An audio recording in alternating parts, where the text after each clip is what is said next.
Welcome back to my next lesson. You know, in designing these mini lessons, I was only going to do 3 of them.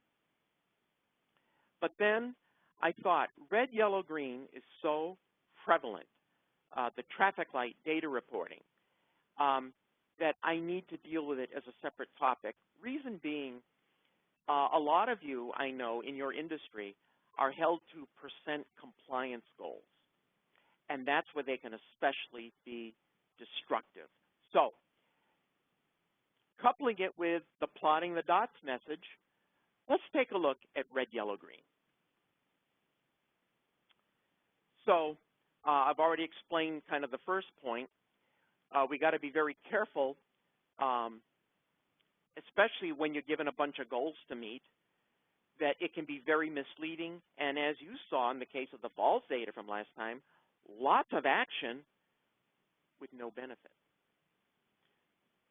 And the other thing I realized too, especially with regard to percent compliance, percentage data has some unique traps that make it all too easy, once again, to treat common cause as special. In fact, W. Edwards Deming had a specific term for when you treat common cause as special, which, as I've described, is by far the most common thing done.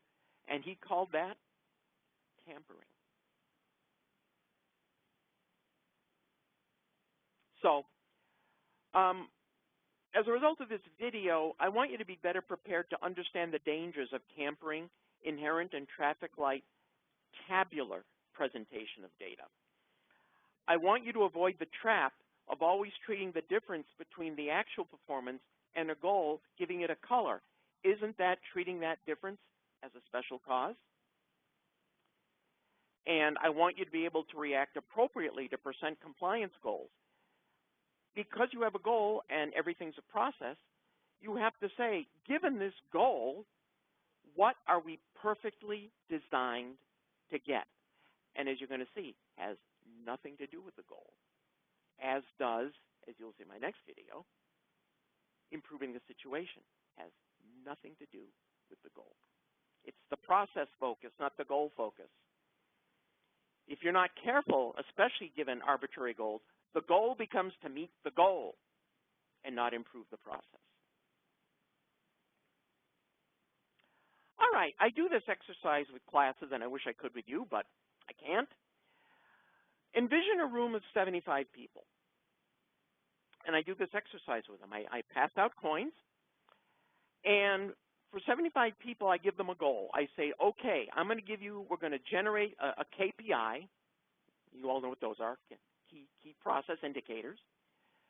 And I'm giving you a goal. I want it to be greater than or equal to 25. So greater than or equal to 25 will be green. 20 to 24 will be yellow. And less than 20, which of course I don't want to see, is red. Now notice, is there a law that all goals must end in 0 or 5? That's how I sniff out an arbitrary goal. Something ends in 0 and 5 or 5, and all the red, yellow, green also end in 0 or 5. So then I have the entire room flip the coin, and those who got heads, I have them flip it again, and then I count the number of double heads. And I do this 3 times. So one class of 75 got 14. Look at that, red. Then they got 25. They met the goal. I was very happy. Then look at that. They went down to 15. And I threw a magnificent tantrum. So now, a lot of places have quarterly reviews. And I said to the class, okay, you have a quarterly review tomorrow. Here are your 3 months performance, 14, 25, 15. You've got to make a presentation to your executive team. Well, if I have 75 people, I'm going to have 75 different explanations. So they should have 3 times 25. They should have 75. So they need to explain their pattern of 14, 25, 15, given this goal. And you know what they're going to say, Well, what's your trend? So like I said, 75 people, 75 unique explanations, treating all the variation as special. And here's my point. There's human variation here. There is variation in how people perceive, analyze, react to, and interpret variation. What if we could apply some of the principles I've been teaching to say there's only one way? And I could have that room, as you will see shortly, I'll have that room of 75 people on the same page within seconds. So doing something similar to what I did last video, I can calculate the common cause. And what I show is this 14, 25, 15 is between the common cause limits of 7 and 29.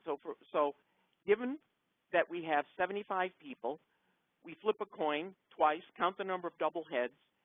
It is perfectly designed to come in between 7 and 29. So really, the 14, the 25, and the 15 are pretty much the same number. And we do not treat this as, what do they call this, a downturn or something? So it's not a special cause. It shows they're perfectly designed not to meet the goal. Although, see this 25, they met it once, and I give them a goal they'll meet 10% of the time.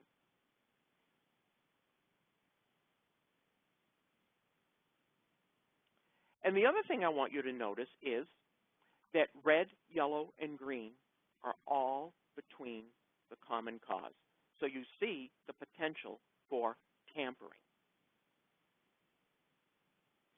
And once again, the fact that all three flips were between 7 and 29, there are no special causes, and this process is perfectly designed not to meet the goal. It cannot meet the goal. A lot of times you'll get this from executives when you do this, you tell them you're going to do this funny new statistical way, they go, that takes too much data. Really? In 3 data points, I say, we can't meet this goal. And it would take a common cause strategy to improve it. Of course, you know what's going to happen. Special cause strategies abound. Now, something else that's interesting. The odds of getting a double head are 1/4, 1/2 times 1/2. So if I have 75 people, and I calculate on the average what I expect to get, it's between 18 and 19. Now, I want you to notice something. Notice what our average is. They got what they were perfectly designed to get. Now, here's a common cause, and the fact that those numbers are all between the common cause limits tells me that, in essence, this 14, this 25, this 15 are all 18 with random common cause added.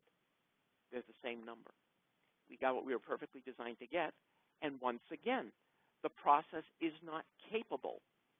As it's currently designed and as we currently react to it, it is not capable of meeting the goal of 25.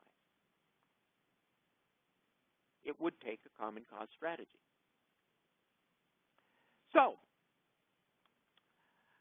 I'm willing to bet you've all seen something like this. Now, this is when I did some work for the NHS in England, and they wanted to improve their health care. So what did they do? They set 50 arbitrary targets, what they felt people should attain. Sound familiar? And every week, now this is one of the targets, and let me tell you, 20% of the targets account for 80% of the perspiration. This was one of the biggest, and let me tell you, people lost jobs.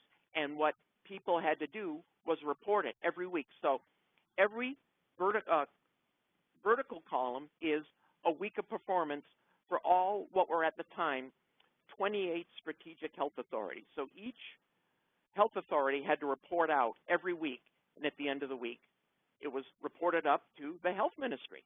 So these are all weekly results for the 28 strategic health authorities. Now, do you notice anything here about this particular week? Yeah, there's an awful lot of green there, isn't there? Well, let me explain. This was the last week of the fiscal year, March 31st. They were told in January that each health authority was going to get a rating of 0 to 3 stars. And that rating would depend on their performance the last week of the fiscal year.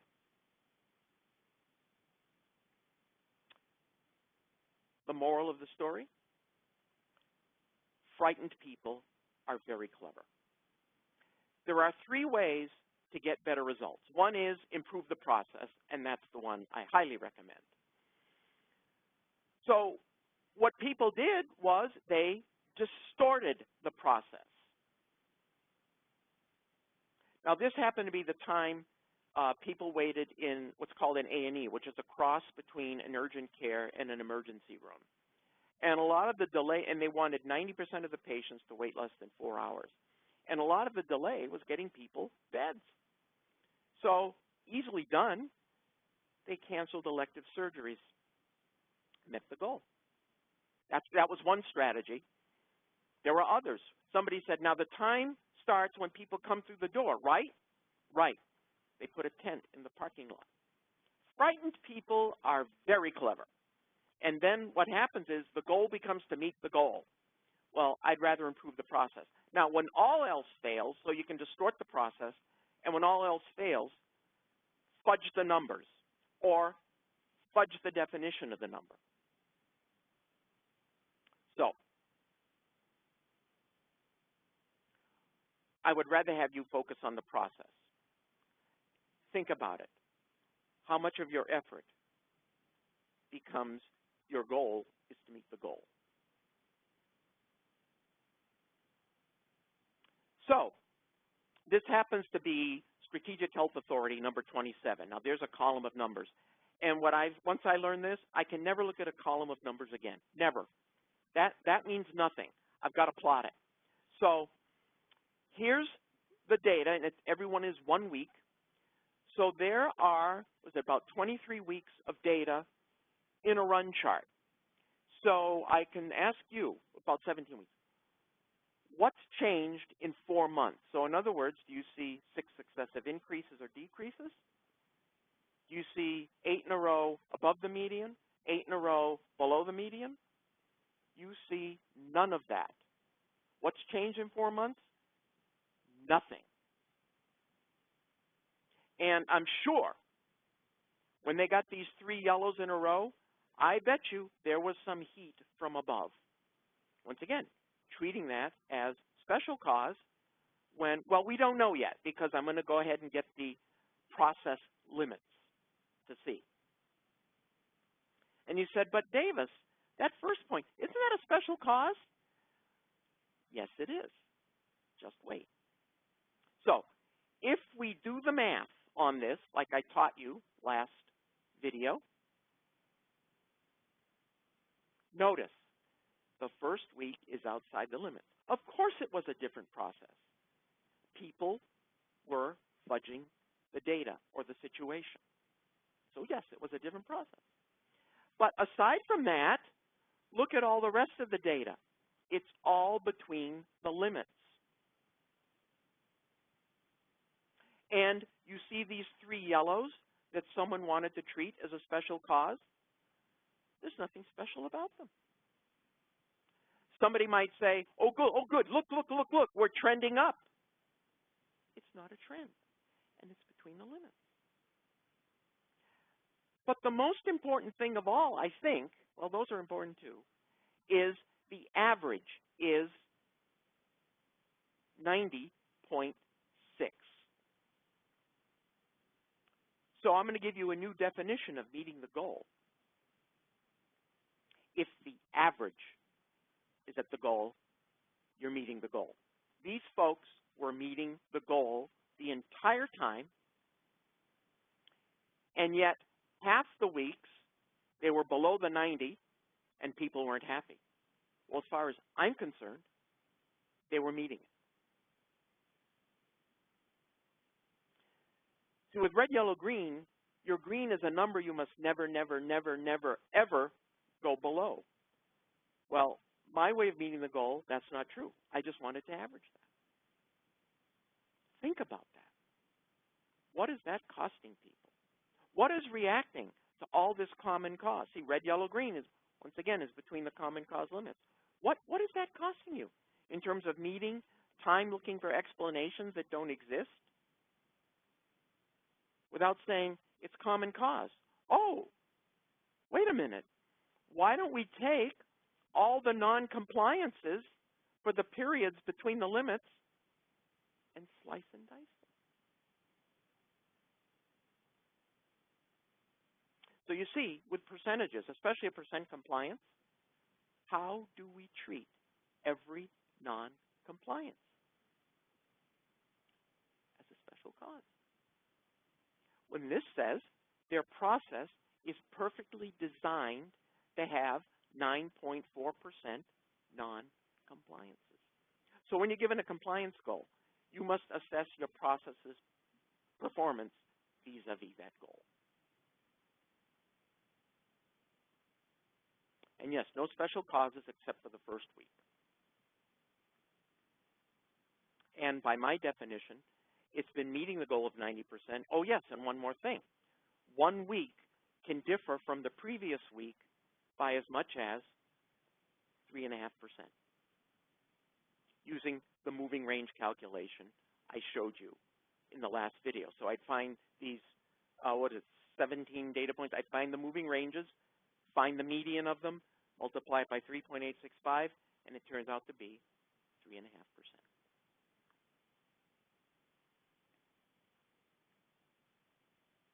So the traps we fall into with percentages are treating any deviation from the goal as special cause and assigning it a color. See, that's a special cause strategy.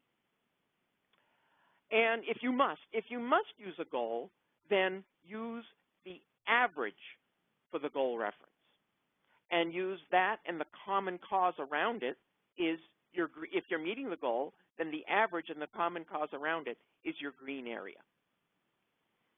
And probably one of the biggest ahas you will have in this video, we tend to treat any non-compliance as a special cause because, well, they should comply. No. You're perfectly designed to have a certain percentage of non-compliances.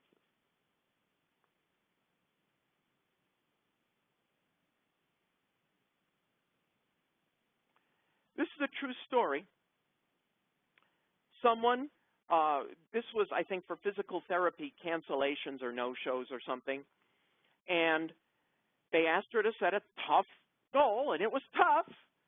She set a tough one, and this was the year's performance, because this was the year-end review.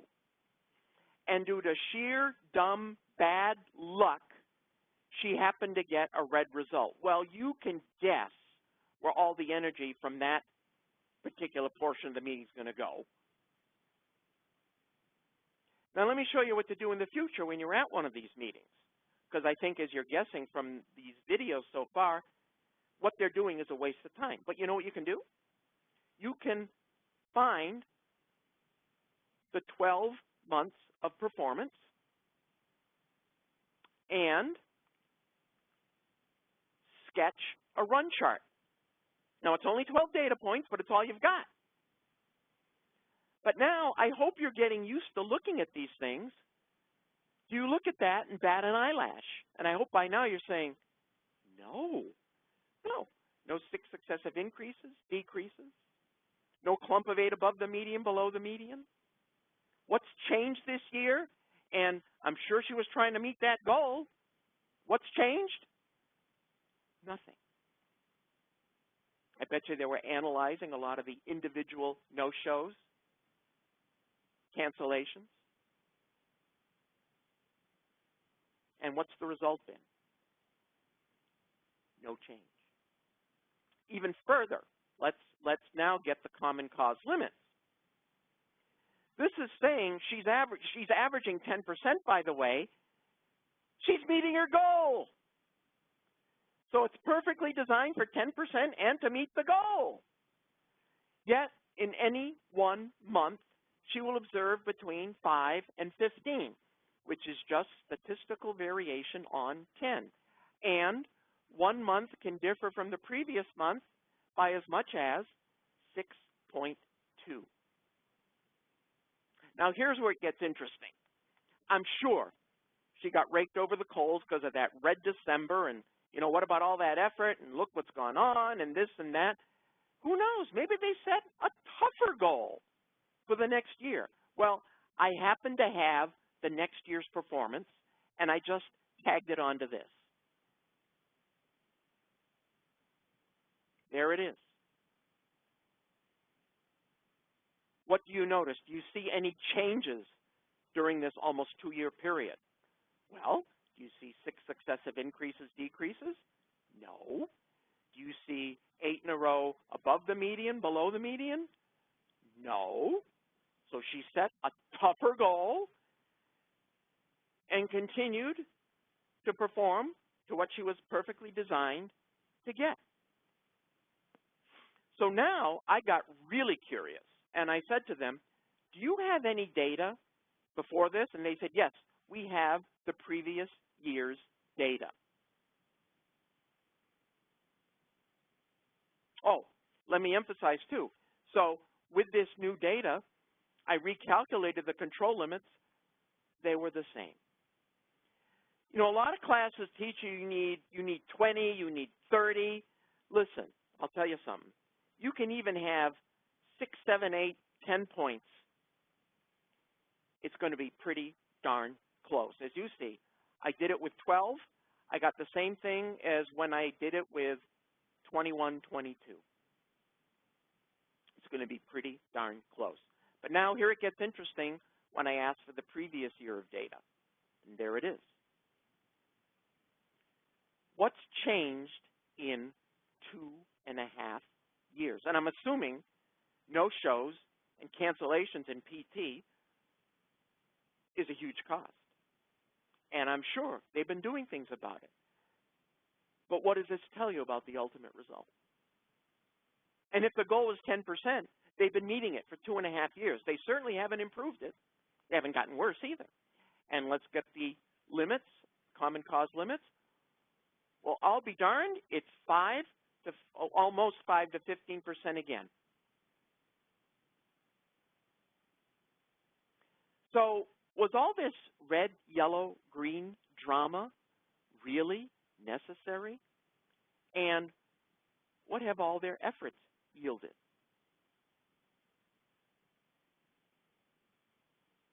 Or who knows, they may have benchmarked someone. Well, what good has that done?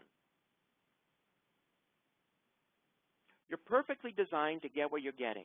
Find out what you're perfectly designed to get. And all this would say is even if I wanted to, I could take every cancellation for the last 2.5 years, and that's going to be a lot of them, and slice and dice them.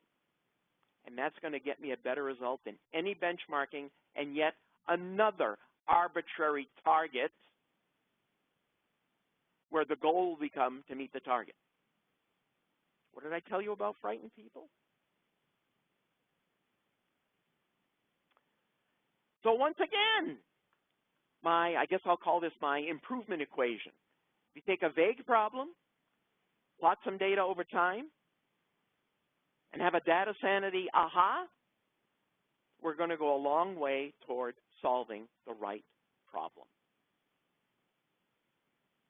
So, as I hope these 3 lessons have told you, that plotting the dots, and that's run and control charts, and then understanding the inherent common cause, what you're perfectly designed to get, whether you like it or not. But understanding is lead to more appropriate action on a situation as opposed to reacting to tabular red, yellow, green data presentation, which is strictly a special cause strategy. You will also see that I have created a common language, or you will create a common language, because as I put those graphs up, I don't think there would be any disagreement as to what was going on. So here we are. If I have, and I've done this. I've had a room of 200 people agree on a situation within seconds, which leads to a new conversation. Most of the time, which will be, we need to apply a common cause strategy. What should we do? And I am now focusing your brains where they should be. So the other important thing, too, is a process can be perfectly designed to have a certain percent noncompliance to a goal. Treating every noncompliance as a special cause is usually not a productive strategy. Let's take a bunch of them and put them together. So common cause strategies exist. It's just they're not that well known. And that's what my next video will be about.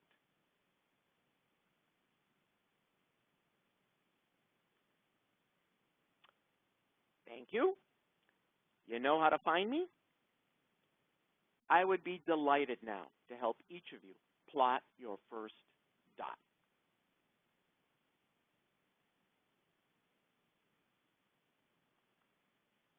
Thanks again.